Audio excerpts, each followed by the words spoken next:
Hi, Brian McWhorter here. Quick question for you. What's morale like in your workplace? We often talk about safety cultures and how important it is to have a safety culture, but we really need a high morale culture to embed that safety culture in.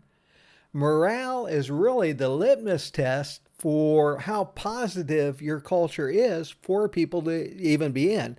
Let's face it, we have a spectrum when it comes to morale. Low morale, where it's toxic and it really just kind of zaps the energy from you, and life affirming, good, high morale levels.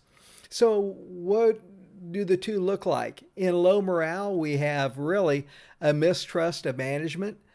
People are seen as functions as opposed to people, or that's how they feel. Workers feel taken advantage of. Work drains their energy, and again, it has that feeling of toxic and oppressing, and you can't wait for the end of your shift. But in a high morale, that's one where there's a high level of trust for management. Management is viewed as supportive and helpful. You have that servant leadership type relationship. Workers feel valued and not looked at as just functions. Work is fulfilling. It's energizing. It's positive rather than toxic. They go home at the end of the day feeling fulfilled, like they were valued and they accomplished something that was worthy of their time and appreciated. So morale is a lagging indicator of really good leadership. It reflects leadership.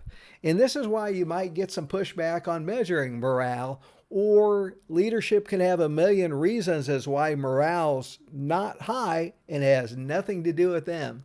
In the military, officers are taught that they are directly responsible for the morale of those people that are in their charge. There are great books out there like Extreme Ownership by Jocko Willink and Leif Babbitt, former Navy SEALs. Again, that idea of extreme ownership, that I, as a leader, am responsible for the morale of my people, that I am seen as support. I need them to see me as someone that's there to help them to achieve success in whatever we're asking them to do. Again, that creates a good culture. So, where is your environment on the spectrum in terms of work? Low morale, high morale? How does the management team view morale? Do they see themselves as directly responsible for it?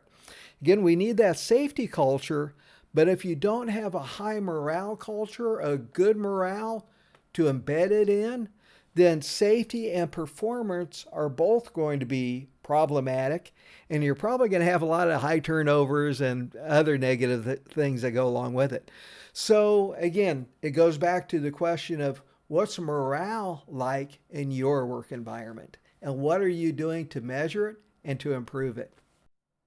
Maybe we just need to follow the golden rule. If you're a manager or a leader for a large organization, that work environment, that culture that's reflecting on you, is that the type of work environment that you would want to work in? Or would you be happy with an adult son or daughter working in that environment? Let's create good environments that are life affirming, that we would want to work in, or the ones that we love to be working in.